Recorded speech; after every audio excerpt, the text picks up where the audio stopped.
Fala galera, bem-vindos ao Pod Nelson Além do Jogo. Estamos aqui diretamente do Multi Estúdios, que fica na praça de alimentação do Shopping Parque Jacarepaguá, aqui na zona oeste do Rio de Janeiro. E hoje estamos recebendo aqui para um bate-papo Lulinha Tavares, que é preparador mental. Seja bem-vindo, Lulinha. Boa tarde aos ouvintes e telespectadores aqui do Pod Nelson. Boa tarde, Nelson. Um prazer estar aqui com você para que nós possamos tratar de assuntos ligados à saúde e à performance mental nesse universo esportivo, principalmente no futebol. E isso é importante, né? Porque sem a cabeça no lugar, não basta estar em cima do ombro, não, né? Não, ela tem que estar no lugar, né? Exatamente. E para isso a gente pode trabalhar, e deve trabalhar com ela para ela estar melhor focada nos resultados, né? Na verdade é uma necessidade. Se você for pensar assim, Nelson, você está num avião e você para pensar qual é a asa do avião que é mais importante. Se é a da direita ou da esquerda. Para mim, desde que ele pouse, está tudo certo. Então. Mas, tecnicamente, ambas são iguais. Tem a sua importância no processo. A turbina. Tem duas turbinas, um do lado e um do outro. Qual é mais importante? As duas. Dentro de um conceito aerodinâmico, sim, mas ela voa só com um. Isso, mas todas as duas são importantes, concorda? Todas as duas são importantes, senão não precisava ter as duas ali. Isso. Bastaria só ter uma. Então, vamos lá. O átomo é uma das menores partículas que nós temos no universo. E o átomo é constituído de próton, de elétron e de nêutron. Uma célula é constituída de membrana, citoplasma e núcleo. Se você tirar uma das três, deixa de ser célula. Sim. Tá. O corpo humano, ele é constituído de cabeça, corpo e membro. Qual que é mais importante? Os três. Né? São interligados. Isso. O tempo, ele é dividido, né? Constituído entre presente, passado e futuro. Nós temos as três virtudes humanas que são citadas na Bíblia, que é a fé, a esperança e o amor. Fala-se da Trindade Santa, que é o Pai, o Filho e o Espírito Santo. Nós temos o ser humano, ele é constituído corpo, alma e espírito. E aí, qual que é o mais importante? Não são os três? Sim. Porque o conjunto é que forma o que nós somos. Exatamente. Né? Então, quando você pega um contexto esportivo de alto rendimento, ou qualquer coisa que seja, é preciso que haja um equilíbrio. Você precisa estar num avião entendendo que a aerodinâmica é importante. Você vai chegar ali, você quer entrar, voar e pousar. Como você disse, pousou, está tudo bem. Mas tem uma equipe trabalhando, você recebe quando você entra no voo. Embora você seja um passageiro frequente, você recebe orientações básicas de caso haja despressurização, máscaras vão cair. Você precisa saber utilizar a máscara. Coloca a sua máscara primeiro, depois você coloca em outra pessoa. Você sabe que se o avião pousar na água, você vai tirar o banco. Concorda? Mas os relatos de bordo dão conta de quanto há de despressurização na cabine e ninguém sabe onde foi a máscara. Não, porque a falta de controle emocional, ela suprime o racional. Isso. E porque também ela não prestou atenção na explicação ou ela acha que não vai acontecer. Sim. Sim. Então, só futebol, preste atenção de maneira geral primeiro. Aí, quando você fala num contexto esportivo de alto rendimento, você precisa entender que essa preparação é parte desse todo. Hoje se fala muito, próprio Abel Ferreira, falo isso numa entrevista que ele dava no Palmeiras, um mês atrás, dizendo que os fatores de rendimento, né? O Paulo Tuori falou sobre o condicionamento, que é o condicionamento, não é o condicionamento físico, é o condicionamento desportivo, que ele é com 4 pilares, segundo Paulo Tuori, e eu concordo, pilar físico, o técnico, o tático e o mental. O Abel Ferreira já falou o seguinte, bom, vamos fazer uma conta aqui. Se você só tem um pilar de pé, você está perdendo de 3-1. Aí você começa a fazer a conta que se ele estiver fisicamente muito bem, né? Se ele estiver taticamente muito bem, se ele estiver tecnicamente muito bem, mas mentalmente ele estiver mal, Aí, o que se está dizendo hoje sobre isso, é uma coisa que eu discordo em parte, até porque eu trabalho com isso, é o que o pilar mental é o mais importante. Você acha? Sim, ele controla o seu corpo. Então, mas eu quero pedir licença para discordar de você nisso. E discordar do Paulo Tuori e até do Abel. Eu não sei se ele falou o pilar como mais importante. Ele não é o mais importante, ele é o mais influente. Se você cabeça estiver ruim, esquece. Ele vai influenciar diretamente, é psicossomático, ok? Então você não está bem, há uma resposta neuroendócrina, tudo isso. E hoje você tem os efeitos que o seu sistema nervoso autônomo, o coração começa a acelerar, a frequência cardíaca aumenta, o teu fígado começa a produzir glicogênio, você começa a produzir cortisol em excesso, adrenalina também, ele descontrola. Ele é influente, sim. Ele é o mais importante? Não. Ele é tão importante quanto os outros. Se eu tiver confiante, vamos lá, estou aqui, no meu mais alto grau de confiança, treinado mentalmente pra caramba, mas eu não fiz o treinamento tático, mas eu não analisei o adversário, mas eu não treinei fisicamente, você acha que só tá bem mentalmente vai ganhar alguma coisa? Não.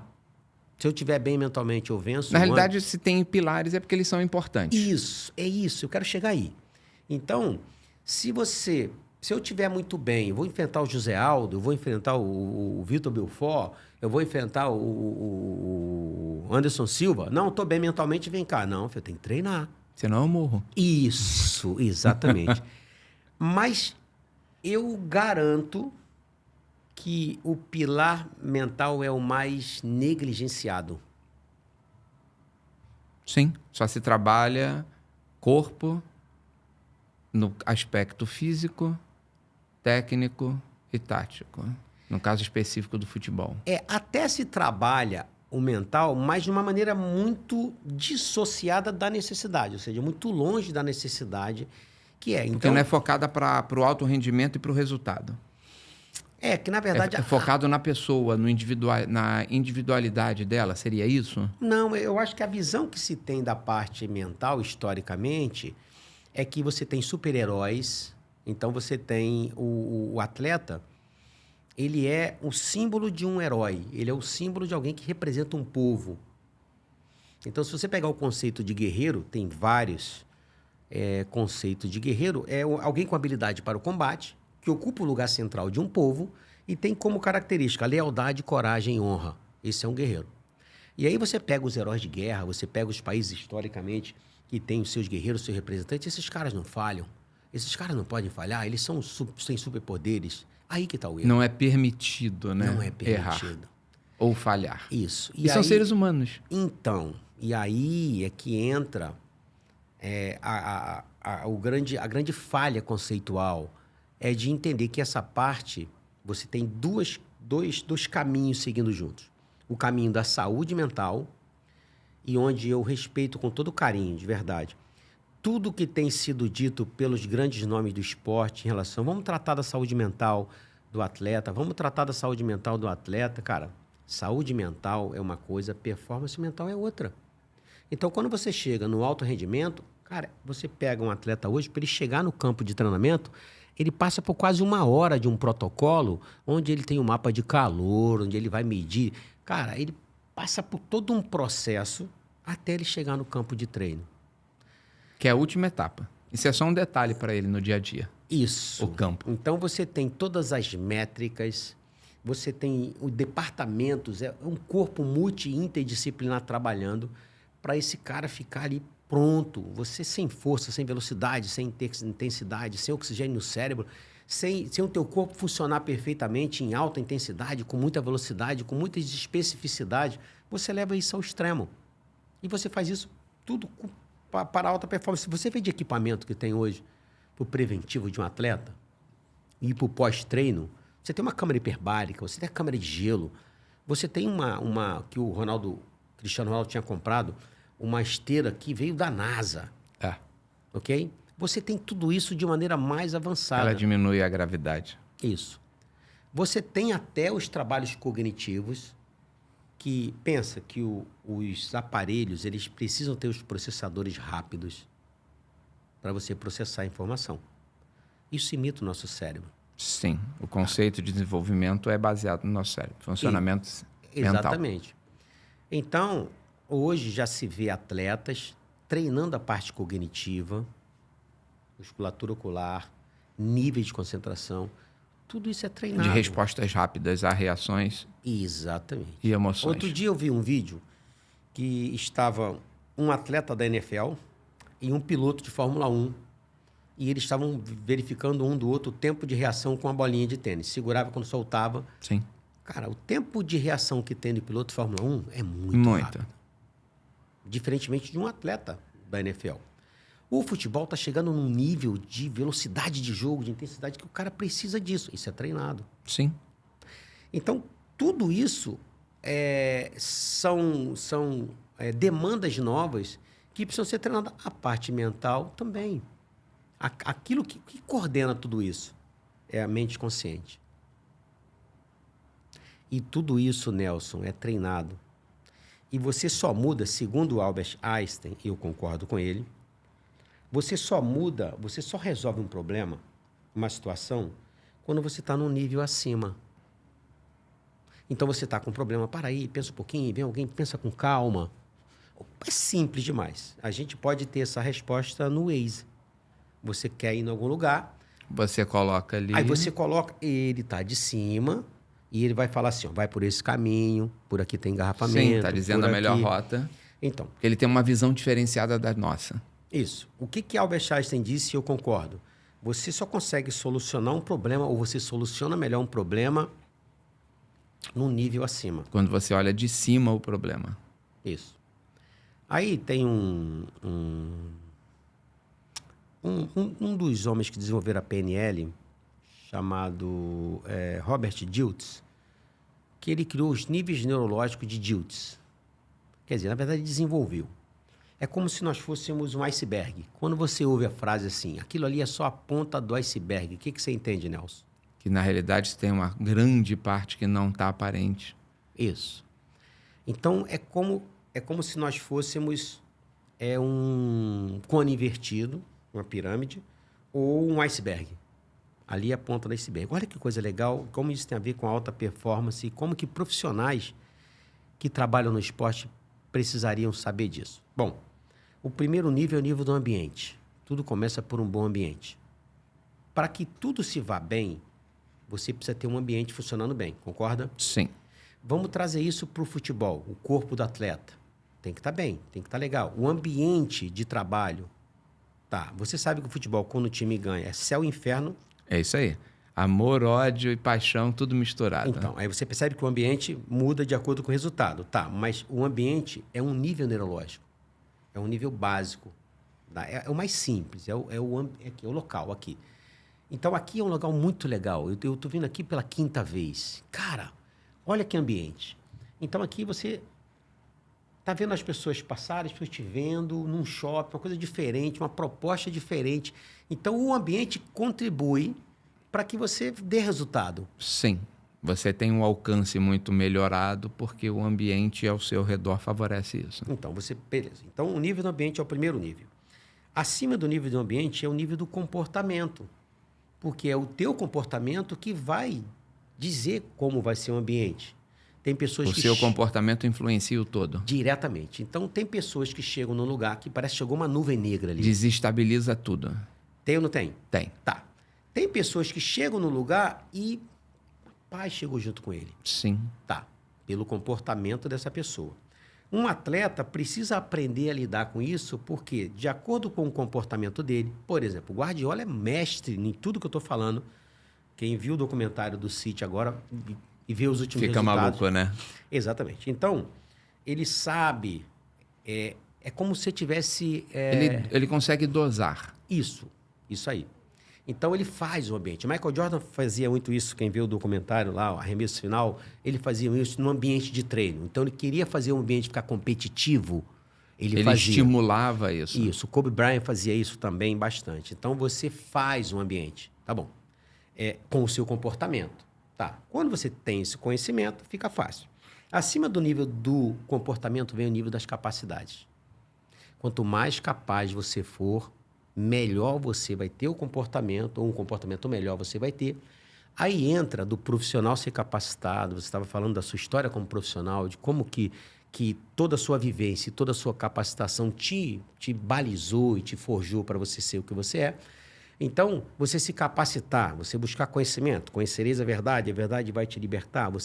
O atleta ser capaz, o atleta não ser apenas a ponta da lança, o cara que não sabe... Ele não só replica, Isso. mas ele multiplica. Multiplica, ele entende do processo, ele já não é mais enganado com facilidade por falsos empresários ou por falsos amigos, então eu vou me capacitar. Isso é um negócio e eu vou pilotar esse negócio, eu não vou ser somente o executor. Até porque quando a gente fala de alto rendimento, né? A gente não está falando de qualquer atleta, né? Não. Ele já passou por uma escala de exigências muito grande na caminhada dele, né? Então, aí vamos pegar aqui, vamos dar um parênteses no nível das capacidades, vamos para o Cristiano Ronaldo. O Cristiano Ronaldo disse que ele aprende com os que dão certo em outras modalidades. Então, tem um livro que é chamado As Leis do Sucesso e do Triunfo, que ele foi escrito por Napoleão Hill, mas quem indicou para o Napoleão Hill foi um homem chamado Andrew Carnegie. Andrew Carnegie, ele era do cacife do Rockefeller. Andrew Carnegie, ele era trilionário. Ele deixou uma contribuição para a educação dos Estados Unidos que nenhum homem deixou. Ele tem uma fórmula de sucesso própria. Isso. E aí ele chega para Napoleão Hill, você vê que é o Carnegie Hall, 2.800 bibliotecas, quando nós não tínhamos lugar para estudar. Então, ele deixou esse grande legado. Ele dizia que o homem que morre rico morre miserável. E ele deixou 90% de tudo que ele tinha para melhorar a educação nos Estados Unidos. Ele não leva isso pro túmulo, né? Então, e aí ele chama Napoleão e fala assim, Napoleão, existe um padrão mental em quem vence. Esses caras pensam igual. Esses caras agem igual. Esses caras reagem de maneira muito parecida. Estuda eles. Então, Napoleão Hill ficou cerca de 20 anos, se eu não me engano, andando do lado de quem dava certo nos Estados Unidos. Caras tops. Para absorver as características. E ele entendeu que havia um padrão comportamental, um padrão mental nesses caras. E aí, na época, ele montou um curso que virou um livro, que é As Leis do Sucesso e do Triunfo. A primeira lei do sucesso e do triunfo é Mastermind. Isso aí. Você desenvolveu a mentalidade master. Então, quer dizer, o atleta que se capacita hoje... O Cristiano Ronaldo vem nessa linha. O Cristiano Ronaldo faz as mesmas coisas há 20 anos, gente. E deu certo. Com a mesma intensidade, a mesma vontade. E pro profissional, ele manter esse nível por um longo período de tempo, se ele não tiver um preparo mental muito grande... Exatamente. Ele desanda no meio do caminho. Exatamente. Porque ele é um ser humano. Isso. Então, quando a gente chegar no próximo nível, eu vou explicar um pouco isso aí em relação à questão da mente. Então, você pega um atleta como o Cristiano Ronaldo e como o LeBron James... Que são os nossos expoentes fora da curva, né? Isso aí. A gente tem o Pelé e o Michael Jordan, que são os de outro planeta, os caras que a gente não tem o lugar não deles. Tem parâmetro. Isso aí. Mas depois disso, os dois, tanto o Cristiano quanto o LeBron, têm 39 anos. Então, ambos mudaram o paradigma do esporte. LeBron no tênis, no basquete, logicamente influenciado pelo Kobe Bryant, e o Cristiano Ronaldo no futebol. Então, eles têm uma visão de negócio, eles têm uma visão empreendedora, eles têm uma visão onde a mentalidade dele é trabalhada. Então, ele busca conhecimento. Então, os atletas que eu atendo com o nosso trabalho, a gente busca trabalhar muito na área do pensamento, na área da mente consciente, na área do planejamento, na área da racionalidade, na área do planejamento onde ele possa abarcar aí o planejamento financeiro, ele entender que existe uma linha do tempo correndo contra ele, o mercado, a situação de mercado dele, os números que ele tem que alcançar, como que ele faz para ele entrar naquele radar. Porque você vai entrar no radar, você está no mercado, então para você entrar no radar, o que cai na prova? Como é que eu faço? Como é que eu me movimento dentro disso? Como é que eu consigo entender como pensa meu treinador? Do que ele não abre mão?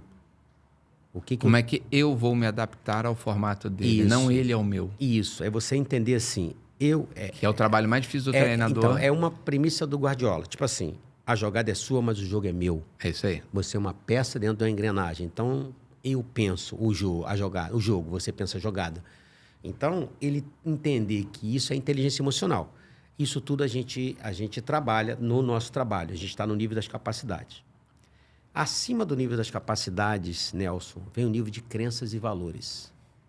Crença tem a ver com permissão. Valores com motivação. Então, o regime de crença de um atleta, ele vem de histórico familiar, ele vem de coisas que ele viveu enquanto ele era da base, se ele foi formado aqui ou ali. Então, quando você... As dificuldades que ele passou no trajeto, A dificuldade, né? que ele passou, as experiências... Vai forjando, né? Vai. E aí você começa a identificar... tem um material produzido em Harvard que fala sobre mindset, se é um mindset fixo, se é um mindset de crescimento, se ele se sabota muito em relação a isso. Aí você consegue identificar dentro desse processo que é o regime de crença. Então, a crença tem a ver com... Se você acreditar que segunda-feira é um dia ruim, vai ser dia ruim. Sempre. No futebol, o que mais tem é regime de crença. O Eurico Miranda acreditava num paletó que ele botava. Aí as pessoas estão vendo o jogo numa mesma posição, no primeiro tempo, o time acabou o primeiro tempo ganhando. Volta, senta todo mundo no mesmo lugar. É isso aí. Vou com a mesma roupa, a mesma meia, a mesma roupa íntima. Isso. Então, isso é nada mais do que o modelo de crença. Sim. Tá. E isso é volátil, isso você molda. Sim, é modela. Baseado em ceticismo, né? Exatamente. Então, beleza. E os valores com a motivação. E aí é onde entra uma questão mental básica, que é muito importante a gente ver a dificuldade que é para um atleta viver como se exige que ele vive. A mente humana é motivada basicamente por duas coisas, Nelson. A busca do prazer ou a fuga da dor. Basta que você pegue tudo que você faz, seja lá o que for, e faça duas perguntas. Por que eu estou fazendo isso? Para que eu estou fazendo isso? Sim. Ou no amor ou na dor, né? Assim que a gente fala. Isso. Aí você fala assim, cara, eu estou fazendo isso porque me dá muito prazer, me realiza, esquece. Eu faço isso até de graça, isso é para buscar um prazer, uma realização. Como um atleta quer buscar aquele prazer, realização, de dar uma casa para o pai, dar casa para a mãe, e etc. Beleza. Ou então é a fuga da dor. Cara, eu tenho que fazer isso, porque se eu não fizer, vai ficar ruim para mim. Entende? E aí você pega, por exemplo, atletas entre 16 e 20 anos, que já receberam o contrato profissional, que já tem um empresário ali dando suporte para ele. Já estão sofrendo pressão. Não, contrário. Né? Não, eu digo pressão de resultado, de performance. Não, tem a pressão de resultado, mas tem um outro lado muito perigoso.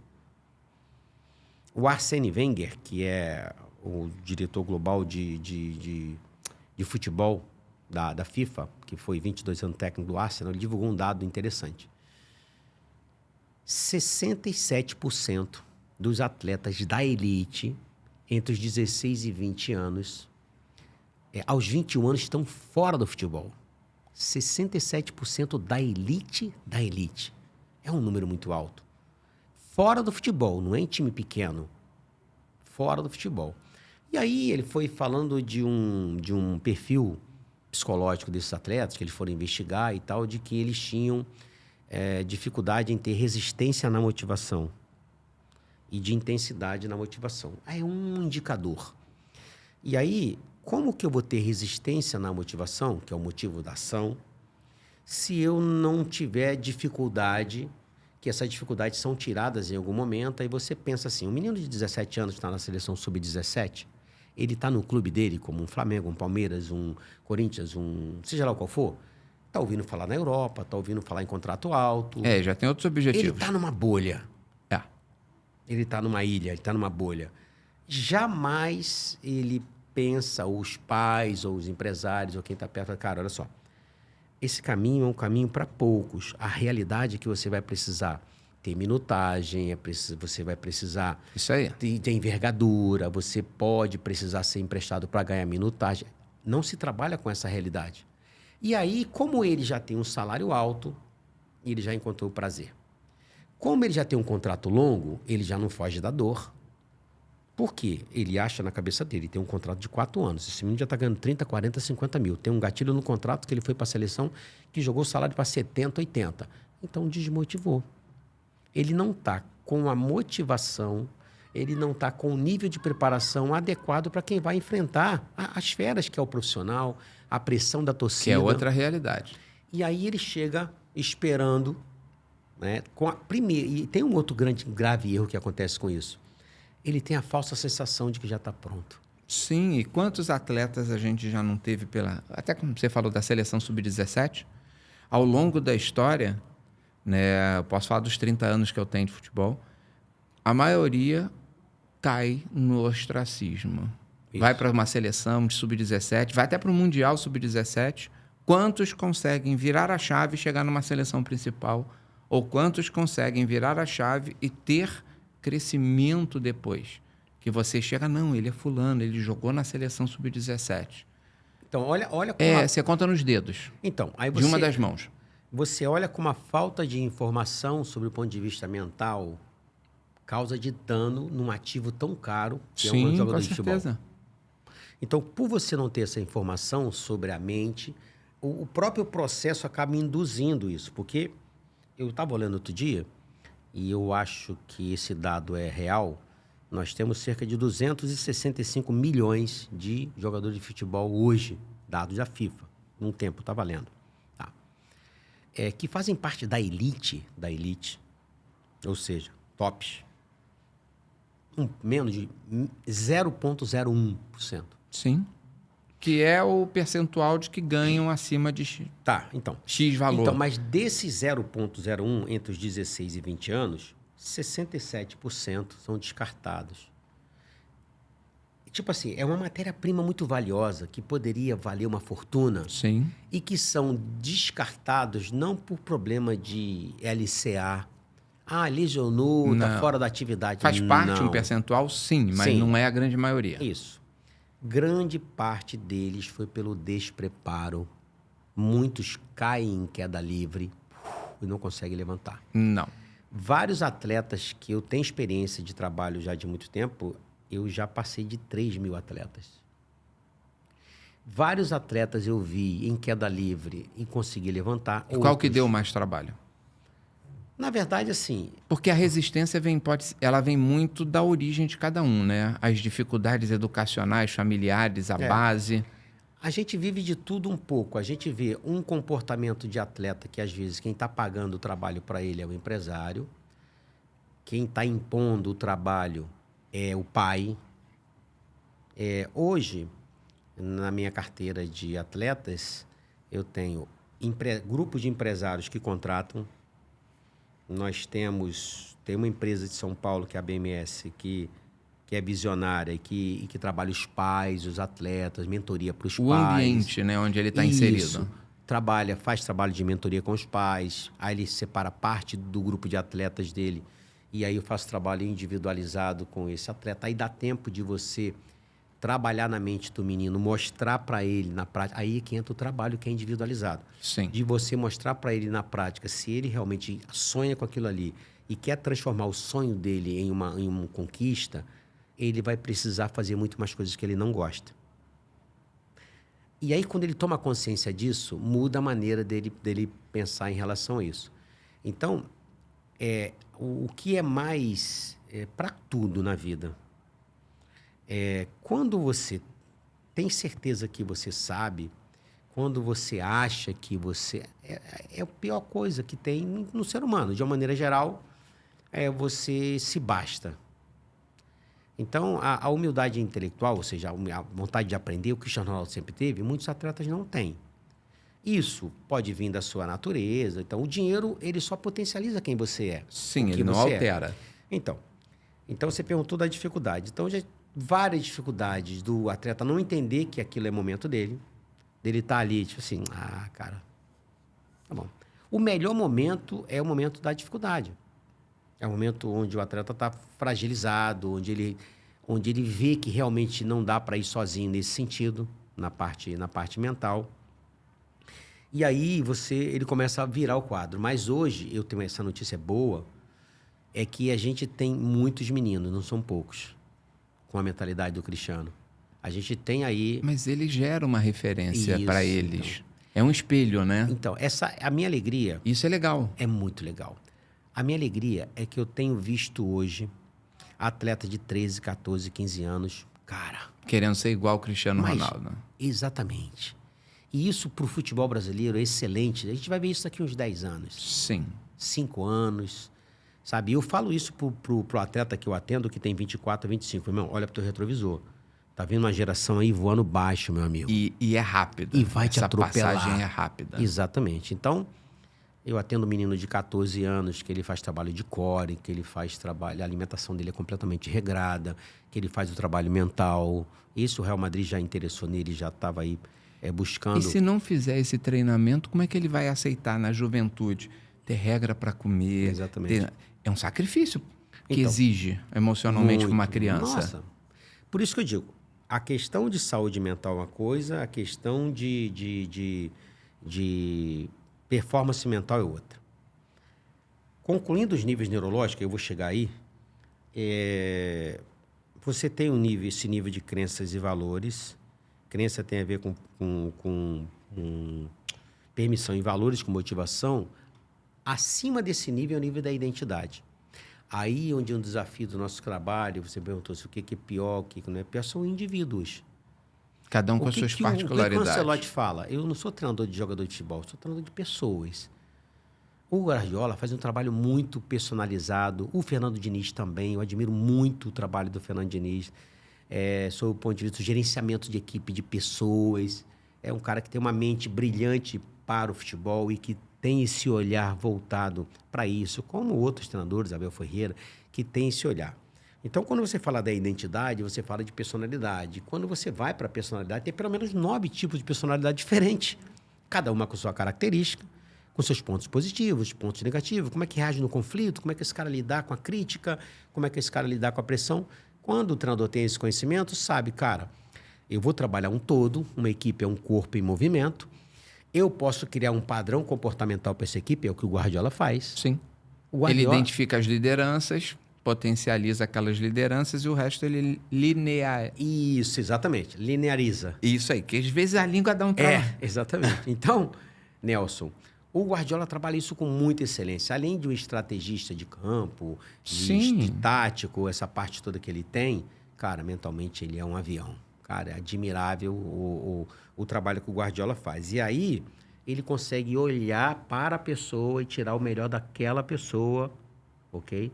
Em prol de um resultado coletivo da equipe. E aí, quando você tem essa visão, estamos falando dos níveis, o nível da identidade, todos eles se relacionam. Aí vem o último nível, segundo Robert Dilts, que é da espiritualidade. Lembra que eu falei que o ser humano é corpo, alma e espírito? Sim. Então, segundo Robert Dilts, na base da pirâmide tem espiritualidade. Tá. Então, qualquer coisa que você faça em relação a futebol, o cara precisa de fé. Precisa. Porque tem coisa que foge do teu domínio, tem coisa que você não tem... Explicação. Não tem explicação. Não tem.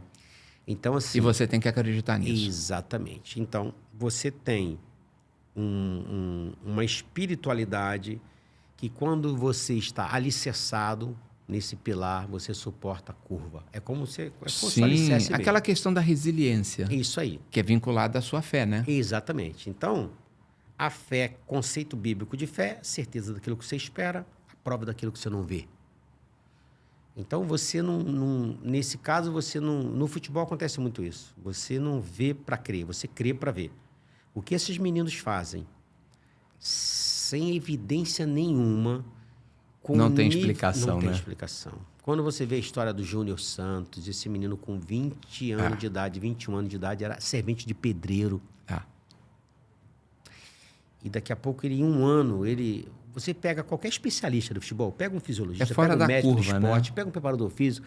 Tá, cara, impressionante. E muitos outros casos, Sim. o Kaká, que é o nosso último bola de ouro, se você pegar a história do Kaká, o Kaká era completamente improvável. Sim. O Kaká... Ele ia ser um excelente médico, advogado, Exatamente. engenheiro. Eu acho que era o Ancelotti que chamava ele de parecer com um universitário, por causa do jeito dele. Então, ele é fora da curva para nossa realidade. Isso. O Kaká, ele não dependia do futebol para comprar casa para o pai, nem a casa para a mãe. Classe média alta de São Paulo. Isso. O Kaká, dos 13 aos 15 anos, se eu não me engano, contado por ele, teve dificuldade no crescimento. Então, ele ficou 2 anos sem ser relacionado. Ia pro treino, não ia pro jogo. Ia pro treino, não ia pro jogo. Ia pro treino, não ia pro jogo. E os pais ali, com ele. E ele quis parar, diz ele, numa entrevista, dizendo que quis parar. O pai dele chamou ele. Filho, ó, eu sou engenheiro civil e na minha atividade eu não faço tudo que eu gosto e as coisas não dão certo do jeito que eu planejo. Sim. Você vai ter dificuldade também em outro lugar. Se você quer parar, tudo bem. Beleza. Kaká não era titular no São Paulo, assim, absoluto. Não era seleção brasileira, de base. Aos 18 anos de idade, ele cai na piscina da casa da avó, fratura a vértebra do pescoço e aí fica com a dúvida se anda ou se não anda. Ok? Aí, certamente, os pais, né, filho, você não precisa chegar hoje para te chamar. Você parar tudo bem, né? E ele disse que ele ficava muito tempo ali com colete cervical no pescoço. Em outubro de 2000, esse menino que não era titular, que não era seleção, ele não sabia se ia andar. O que ele disse que fez? Pegou um papel, metas. Eu faço isso também. Traçar objetivo. Nossa vida é feita de objetivos e metas. Exatamente. E eu quero falar um dado que não é real, mas poderia ser real, que foi passado pelo Paul Trace. Esqueci qual era o nome dele. Não tem comprovação se esse dado é real, mas poderia ser. Então, o Kaká vai ali e começa a escrever em outubro de 2000. Primeira coisa, eu voltar a jogar. Depois, eu quero ser profissional de São Paulo. Depois, eu quero estar entre os 18. Depois, eu quero estar entre os 23. Quero estar entre os 18, tal. Até ser transferido para o clube europeu. Ele escreveu 11 metas. Sabe quanto ele alcançou? 10. 13. 13? Porque ele não colocou ali ser número 1, nem ganhar a Copa do Mundo. Ah, sim, ele não limitou. Então, ele, em outubro de 2000, ele estava com colete cervical no pescoço. Em 2002, estava na Copa do Mundo. E ele foi o nosso último bola de ouro. Isso aí. Depois dele não teve muito. nenhum. Isso. E aí você tem duas características do Kaká que são importantes. Um cara extremamente de fé, declaradamente de fé. Isso é um ponto. E o outro ponto, um cara que tinha metas muito claras. O que foi dito? Não há comprovação do que eu vou falar. Mas, Paul Trace, ele disse o seguinte, que em Harvard foi feito um estudo por 10 anos, que foi identificado que 84% das pessoas não possuem metas. 13% possuem metas, mas não escrevem as metas. 3% possuem metas e escrevem as metas. Ao curso de 10 anos, essas pessoas que têm metas comparadas às que não têm metas, ou seja, os 13% comparados aos 84%, cresceram 2 vezes mais. Os 3%, comparado aos que não têm metas, eles cresceram 10 vezes mais. A realidade é que se você vê a carta de 10 milhões de dólares do Bruce Lee, aconteceu exatamente o que ele escreveu. Se você vê o Dan Stubach, que é um ator, sim, quando ele vai no Jô Soares, ele conta que ele estava indo num prêmio, eu esqueci o nome do prêmio, e ele, como um menino numa final de Champions League, ele pegou um papel de pão, parecia um papel do McDonald's, que ele mostrou o papel lá no programa, e ele começou a escrever uma carta para ele mesmo. Ei, você, olha, eu estou falando do passado. E ele começou a descrever, alguns anos depois, ele ganhava aquele prêmio. Então, existe um poder nas metas. Você ter meta clara... As palavras têm poder. Pô, a palavra tem poder. E quando você escreve... Você está mentalizando... Isso, e você tatua no seu cérebro, na sua mente. O Ayrton Senna, ele muito bem treinado... Também, né? A gente até falou, né, do Nuno, né? Do Nuno Cobra, exatamente, que é um cara, assim, fantástico. O Ayrton Senna dizia assim, vai entrar na minha mente o que eu quiser. Ele fazia programação mental, ele fazia meditação, ele fazia visualização. Então, ele tinha tudo isso muito claro na mente dele. Então, quando você tem meta clara, plano definido, você consegue chegar onde você quer. E aí você pega esse modelo, que eu falei de um modelo de autoconhecimento, que é o nível de Lodge Dilt, e a gente aplica isso com o atleta. Então, isso torna um atleta muito mais capaz mentalmente. Você não consegue mudar. Tem muitas variáveis que você não controla, Nelson. Não. Principalmente quando tem mais pessoas envolvidas no processo, exatamente, né? Você controla as suas, não as dos outros. Isso. Mas aqui você controla, você consegue trabalhar nelas. E nisso é que a gente desenvolveu. O que eu tinha comentado com você antes da gente entrar no ar é que ao longo desses anos eu entro no futebol para fazer esse trabalho e eu não tinha ninguém na minha frente como modelo. O único modelo que eu tinha era no trabalho individual, que era o Nuno Cobra, que Sim. fazia um trabalho individualizado de preparação mental com o Ayrton Senna. Se tem outros, eu não conheço, mas no mundo do futebol só tinha a figura do psicólogo esportivo, do qual... Que ainda continua, né? Que continua e aperfeiçoou, e hoje com mais espaço, que não se tinha esse espaço antes, eu precisei modelar ferramentas, testar, pegar ferramentas oriundas da neurociência, ferramentas oriundas das múltiplas inteligências de Howard Gardner, da própria do Robert Dilts, de outros campos e trazer e aplicar ali no futebol. E moldar para a realidade do esporte. E aí, Nelson, funcionou de maneira coletiva. Nesse curso de 16 anos, foram 47 clubes que eu trabalhei. Qual que deu mais trabalho? Aquele que foi mais reticente em aceitar esse tipo de mudança? Porque é uma mudança, né? No padrão cultural, né? Assim, trabalho... como em muitos dos clubes, principalmente inicialmente, a gente ia no momento do desespero, da adversidade... Como foi o CSA na Série B? Não, o CSA, na verdade, estava subindo. O CSA foi um dos poucos trabalhos que eu peguei para geração de resultado e não para curar uma dor, e sim para poder gerar um resultado. Potencializar o resultado. Potencializar o resultado. É como foi o Figueirense em 2011, também foi para potencializar o resultado. Mas, por exemplo, o Fluminense em 2009 eu passei cerca de um mês e pouco no momento mais difícil do Fluminense, onde já se acreditava, dava por certo o rebaixamento. Foi trabalhoso, mas a gente pega os atletas muito fragilizados por conta da situação. Lógico. Todos, na verdade. A pressão psicológica é muito grande. Muito grande.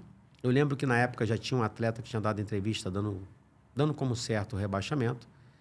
E ali fez um trabalho que deve ter durado um mês e pouco. Até quando o time começou a arrancar, eu trabalhava também no Ceará na época com o PC.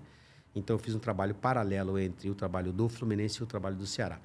O trabalho do Ceará estava em último lugar quando a gente iniciou o trabalho. Foi na 6ª rodada. Estava com 3 pontos. O Ceará sobe para a Série A. O Fluminense permanece na Série A. O trabalho do Palmeiras em 2014, por eu ter ficado full time lá durante 3 meses, não é que teve resistência, foi o mais trabalhoso por todo o contexto. Você imagina que o Palmeiras estava no ano do centenário, que o Palmeiras estava em último lugar, que o Palmeiras tinha tomado um 6-0 do Goiás. O que foi legal ali? Como eu já havia trabalhado no clube, era a 3ª vez, eu trabalhei, as vezes que eu trabalhei lá, todas foi na gestão do Paulo Nobre. O que foi legal?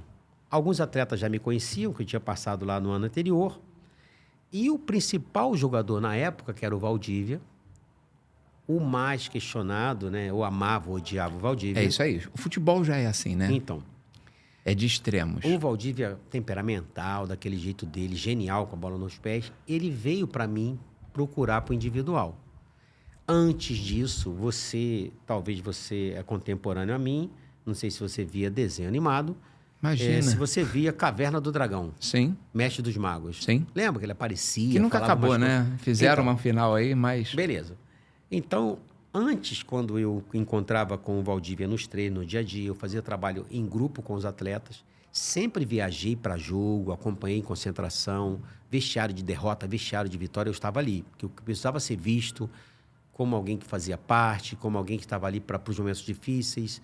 O espaço que o psicólogo agora tem, mas não tinha, não viajava com a delegação.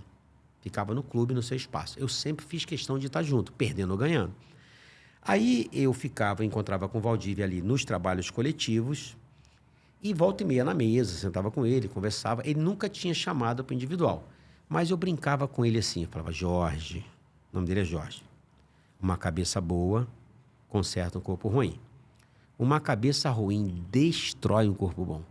E saía.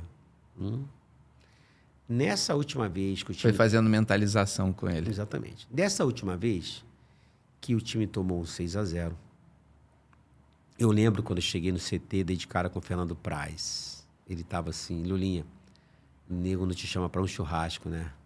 Mas sabia que ia te chamar, cara. Falei, pois é, fazer o quê? Aí, beleza. Aí, assim que eu terminei o primeiro trabalho com os atletas, eu sempre dividia a sala em U, não em normal, quando o treinador fazia preleção, ele coloca tipo mesa de escola, um atrás do outro. auditório, né? Isso, auditório. Eu fazia em U para deixar o meio livre para fazer dinâmica com eles. O Valdívia sentava sempre atrás. Dessa vez ele sentou perto. Eu não percebi, mas quando terminou o trabalho, ele ficou na sala ali, como quem não quer nada. Eu estou desmontando as coisas. Eu falei, você quer falar comigo? Ele, quero. Primeira pergunta. Que negócio é esse aí que você fala de cabeça boa, corpo ruim, cabeça ruim, corpo bom? Eu falei, senta aí. Isso, você... Já despertou interesse, já... eram 8h30 da noite, quando terminou o nosso trabalho. O lanche era 10h20. Nós ficamos ali sentados conversando. O lanche era ali naquele mesmo local. Prepararam o lanche, a gente ali ainda. Ali começou o trabalho com ele. Na época, o capitão do time era o Lúcio. Eu atendi também o Lúcio, zagueiro. Atendi ele tanto no Palmeiras como depois na casa dele no ano seguinte em Brasília. O treinador percebeu a movimentação e a melhora no comportamento, a transformação no comportamento dele. Ele foi colocado como capitão do time. E aí, cara, foi fantástica a mudança. Foi o que talvez tenha sido o grande escorregão ali, e é mental, é que o time começou... E aí veio a semana do jogo contra o Atlético Mineiro. Nessa semana, na segunda-feira, o Marcelo Oliveira, se eu não me engano, que era o técnico do Atlético, disse assim, a gente vai com time misto, porque o Atlético está vendo outra competição. Os caras, tipo assim, vamos ganhar. Nossa. Acomodou, já era. E eu estou no ambiente, estou percebendo como que relaxou, muita brincadeira. E não falei, cara... E são setas completamente diferentes. O time B quer jogar bem porque quer uma vaga no principal, então entra em campo para matar. Então, e o outro se acomodou. Mas são armadilhas da mente. Isso acontece na seleção brasileira. Vamos lá. Você tem jogadores que dão certo no mundo inteiro, que se reúnem periodicamente.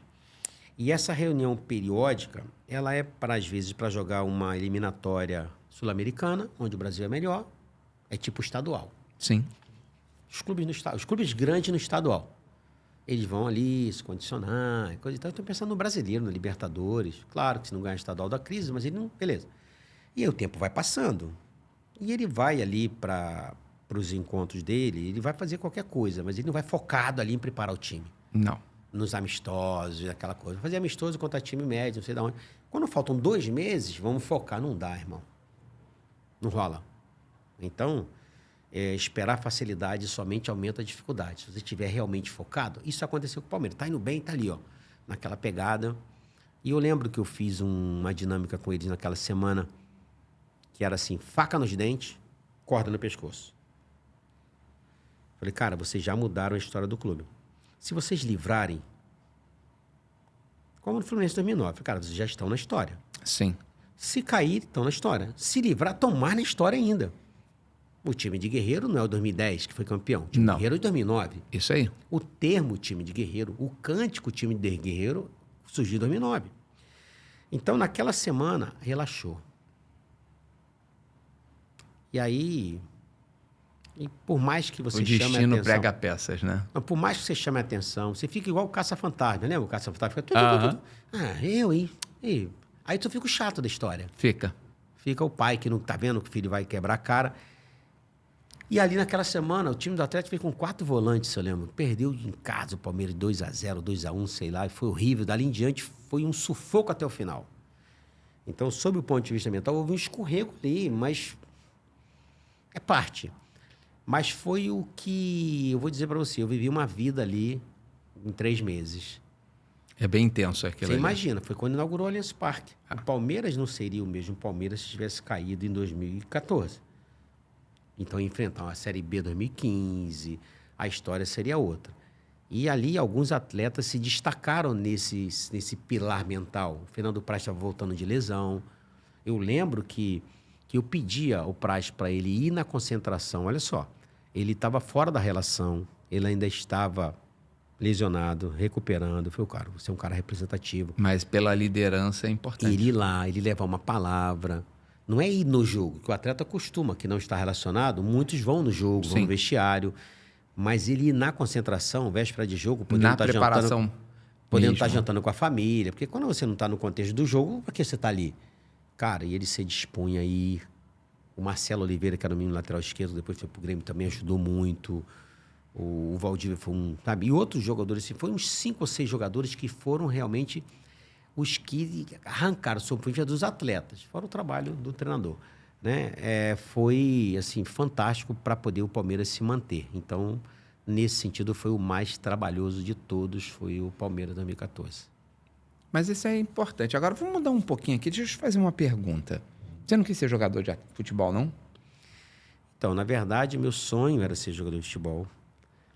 Eu vim para o Rio de Janeiro, cheguei em 1980, e meu sonho era jogar no Flamengo. E aí, aprove a Deus de possibilitar eu jogar no... Quem mirou o Flamengo foi o Deni, massagista. Sim. Trabalhou anos na seleção. Saudoso agora. Então, Mas deixa eu só te interromper. Qual a posição que você queria? Eu era atacante. Ah, gente, o primeiro atacante. Olha, anotem isso, que isso é muito importante. Porque eu pergunto para todo mundo que vem aqui, todo mundo que queria ser jogador de futebol era goleiro, zagueiro, lateral, meio. Eu não tinha achado ainda um atacante. Atacante. Cara, assim, eu tinha... eu era muito voluntarioso, eu era baixo, mas eu corria muito. Eu perdi para mim mesmo. Então, eu fui para a base do Flamengo, levado pelo Deni, 1984. 84, 85, 86. Eu não lembro, acho que foi 85, o Zico volta da Udinese. E na época tinha na TV Manchete um programa chamado Escolinha do Zico. Gravava dia de segunda-feira e coisa e tal. Eu fazia parte daquele grupo, ali tem até uma foto antiga lá e tal. E eu tinha um sonho de ser atleta, de jogador de futebol. Perdi para mim mesmo. Eu era mentalmente despreparado. Lá, quando eu jogava campeonato de pelado, lá no futebol, o pessoal me chamava de Rambo, porque eu não tinha pavio. Eu joguei com o Edmundo é da minha idade. A gente jogou junto no Botafogo, o animal. Então, assim... Isso favoreceu a tua escolha profissional do futuro? Porque eu saí do futebol, foi assim, eu ainda jogando futebol, fazendo faculdade, na época que o Filé, o Nilton Petroni, Sim. era professor da faculdade de Castelo Branco, o Carlos Alberto Santos, que era um cara fantástico, foi para o Japão, meu amigo, ele foi fiador no primeiro carro de entrega que eu comprei. E eu comecei a vender picolé no trem, bolinho na feira, e fazendo faculdade, fazendo tudo ao mesmo tempo. E descobri uma veia comercial. Entro para o comércio, e isso hoje me ajuda a auxiliar um atleta a pensar de maneira empreendedora. E aí eu saio de camelô, viro comerciante, de comerciante viro empresário, mas empresário não de futebol. Formei educação física, entro para o mundo do comércio. Pouco tempo depois de vender queijo, linguiça e mortadela na rua, eu viro distribuidor da cooperativa. Pouco tempo depois, eu viro distribuidor exclusivo Coca-Cola. Depois, viro distribuidor Ambev. Hoje, sou parceiro da Ipiranga como revendedor. Então, eu fui desenvolvendo essa minha área e sempre nesse período, eu fiquei um período de quase 15 anos, ajudando amigos. Nessa época não tinha empresário. Como é que eu ajudava meus amigos? Emprego, conselho, dinheiro. Já fazendo mentalização. Já fazendo isso, mas eu... De forma amadora. Amadora, completamente amadora.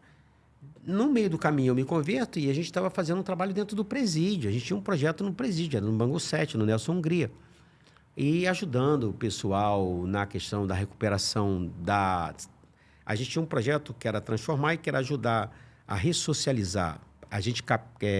A ideia era identificar ali dentro da população carcerária idade, grau de escolaridade, tempo de pena, histórico familiar e treinar essas pessoas, por exemplo. Está lá dentro, o que você faz? Você faz cabeleireiro, profissões que você possa aprender. A gente chancelava essa pessoa, a ideia era essa, chancelar a pessoa e colocar ela no mercado de trabalho. Ressocializar, né? Isso, mas com a chancela do projeto. De que essa pessoa teve literalmente um arrependimento, está vivendo uma vida diferente. Enfim, a gente ia bancar a pessoa, vamos dizer assim, dar um... E essa era a ideia. O projeto não foi para frente por outros motivos. E aí, nessa transição, nesse trabalho que a gente vinha fazendo, foi que eu volto para o futebol. Então, eu tenho, sim, o histórico de ter E essa vivência que eu tenho me serviu muito para eu entender a dor do atleta. Entender quando o Daniel Goleman começa a falar da inteligência emocional, do sequestro de amígdala, que é o que acontece no trânsito. O cara, pum, estoura, xinga e tal, que pode morrer no trânsito. Tá, isso é sequestro de amígdala. Aí eu fui aprender sobre isso, vi que isso acontecia no futebol, comecei a aplicar isso no futebol, e aí os resultados começaram a vir, e nessa brincadeira... E não parou mais. Não parou mais. Né? Entrou no, que eu falo, né? Entrou no DNA, já era, né? Sim, e ao longo do tempo, os atletas em cada clube que eu passava, um atleta ficava interessado.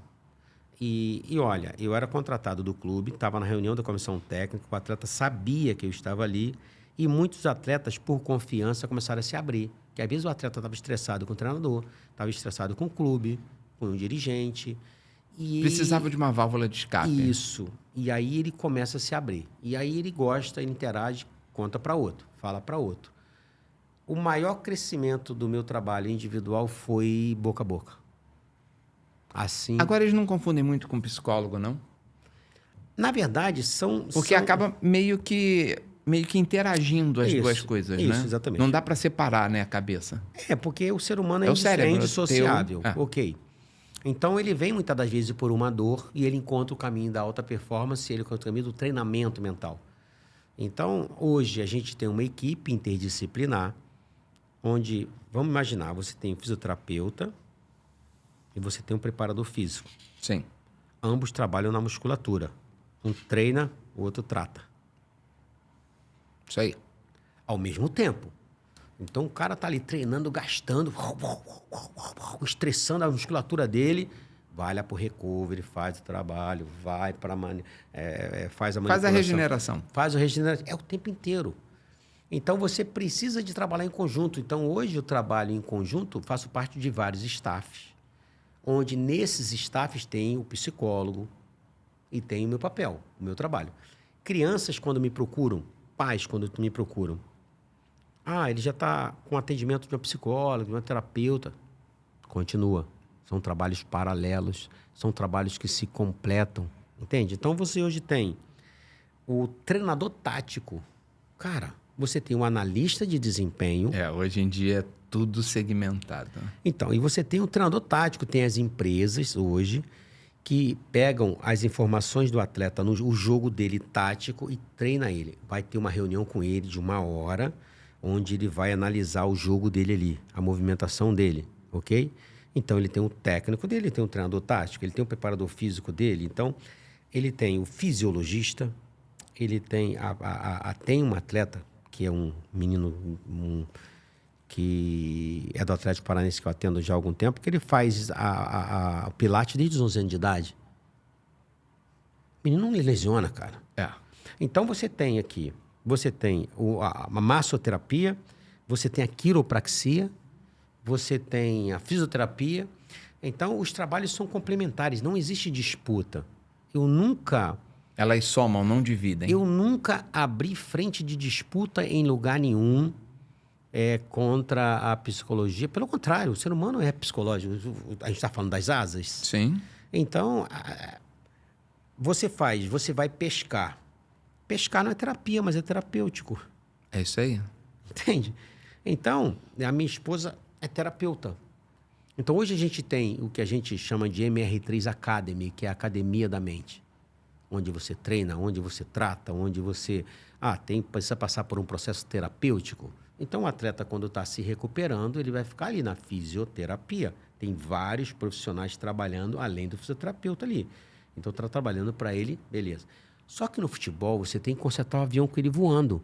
Você pode estar deprimido, pode estar estressado, mas tem jogo quarta-feira, cara. Tem jogo de novo. Toda quarta e sábado.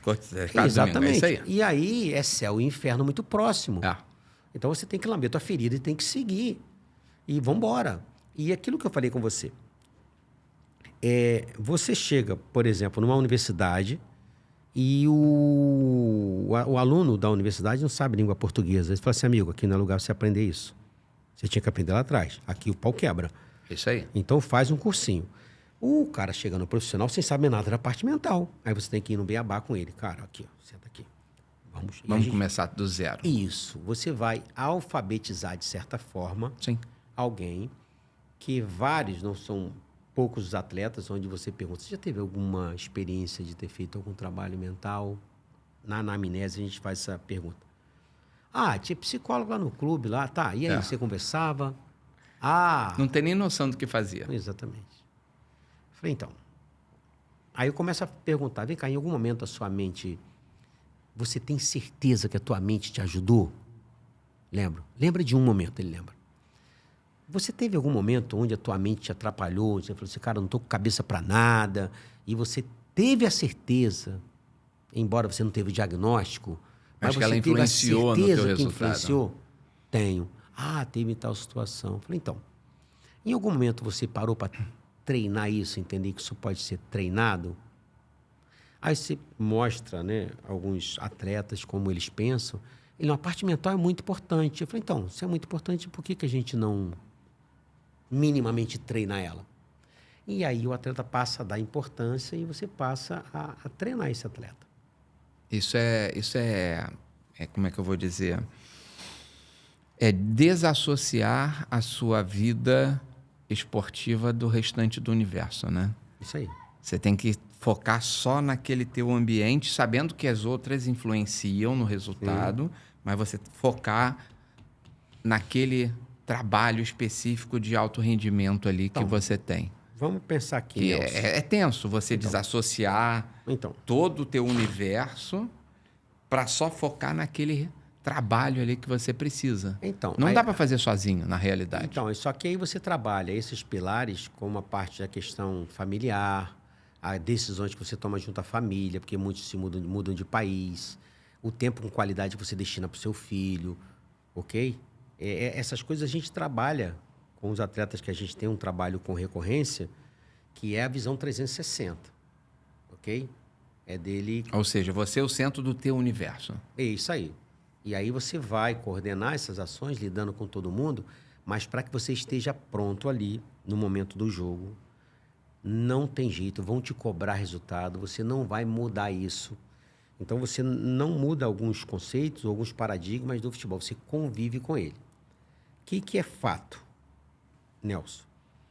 Você, para jogar futebol bem, fazer bem o gesto técnico, você precisa de 4 canais funcionando bem.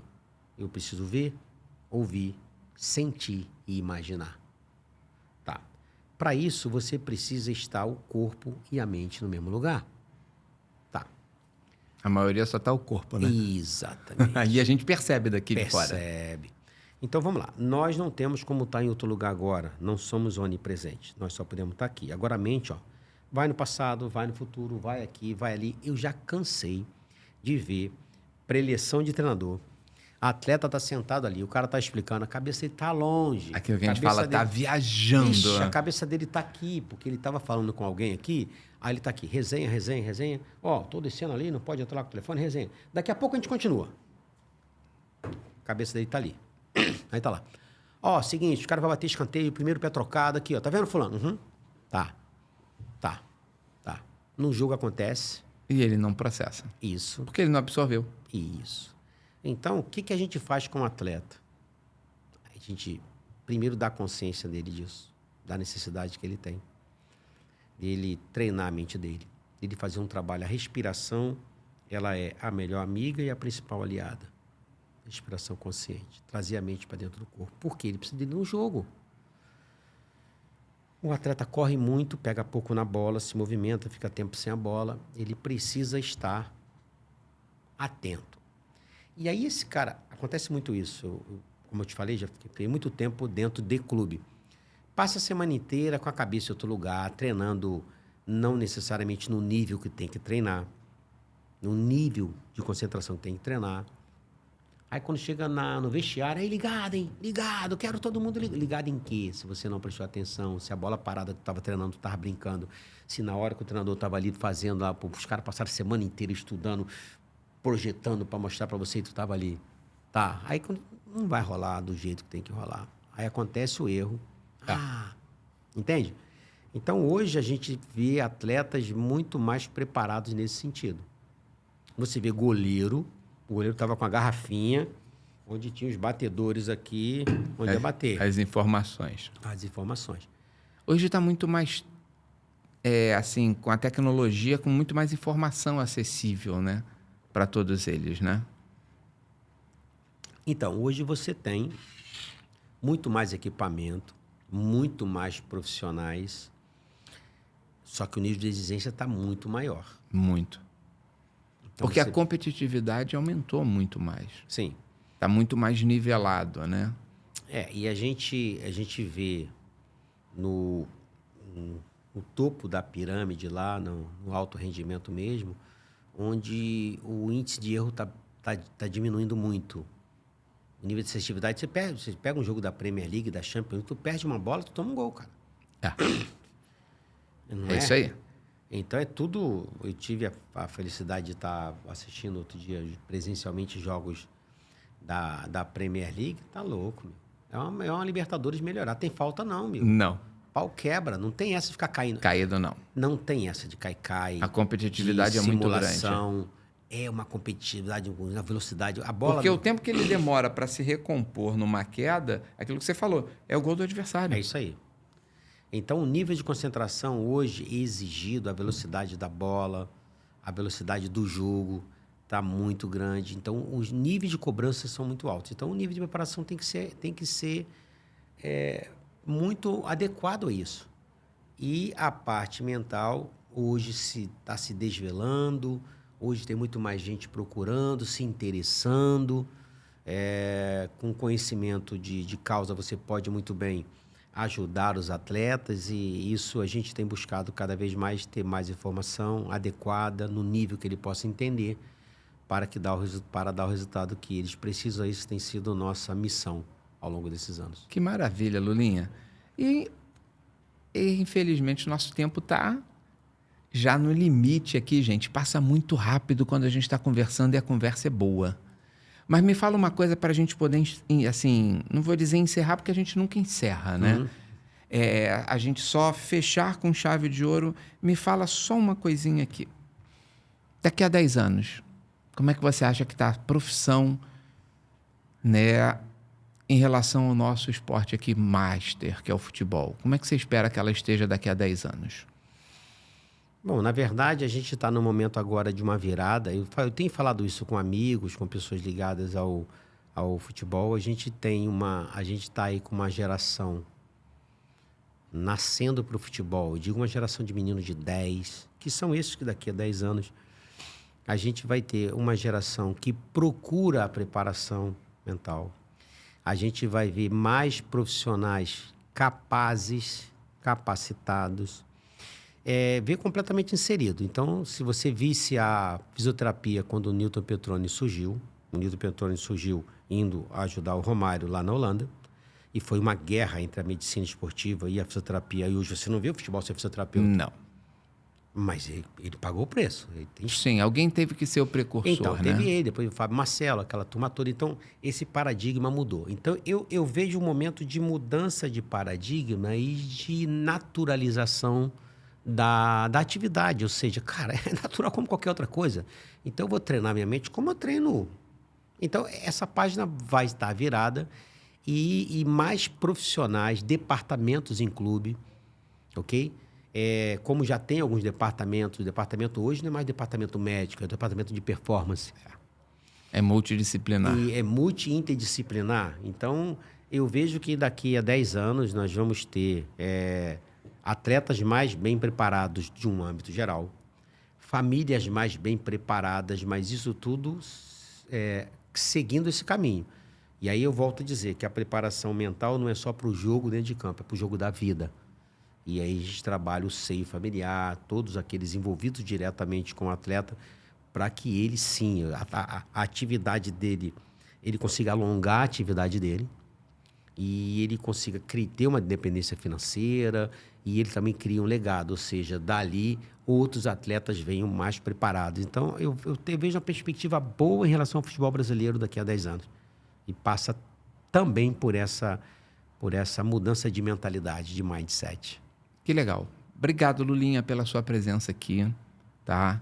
Esperamos, então, que mais pessoas e cada vez mais profissionais estejam atuantes dentro dessa área, para transformar a mentalidade do nosso futebol. Uma mentalidade vencedora, né? Isso. Que é o que a gente precisa para alcançar mais sucesso ainda do que só as 5 estrelas, né? A gente poder para o caminhar. Brasil voltar para um lugar que lhe pertence, né? E que foi perdido ao longo do tempo. A ficha demorou a cair com essa ideia de que quem sabe, quem não sabe vai para a Europa. Eles vieram aqui, aprenderam com a gente e hoje estão na frente. Primeiro, a humildade de reconhecer que nós estamos atrás. A humildade cabe em qualquer lugar. E de que nós precisamos, sim, né, de aprender com quem sabe, de aprender com quem está à frente. E porque nós temos a melhor matéria-prima. E só precisa ser melhor trabalhada. Exatamente. Nós precisamos, sim, aperfeiçoar para a gente ter o melhor produto final. E isso culminar com o resultado das nossas seleções, os resultados do Brasil vencendo os campeonatos, porque futebol não tem em lugar nenhum no mundo, não tem ninguém melhor, mas tem hoje. Mas bem preparados. Isso. Nós não somos os maiores, nós somos só os melhores. Hoje tem outros que são maiores que nós. É isso aí. Obrigado aí, mais uma vez, aí a sua presença. E, gente, não deixe de deixar seus comentários, curtidas, reclamações, que também faz parte do processo, até para que a gente possa estar sempre buscando corrigir e entregar um conteúdo de melhor qualidade para vocês. Tá bom? E até a próxima.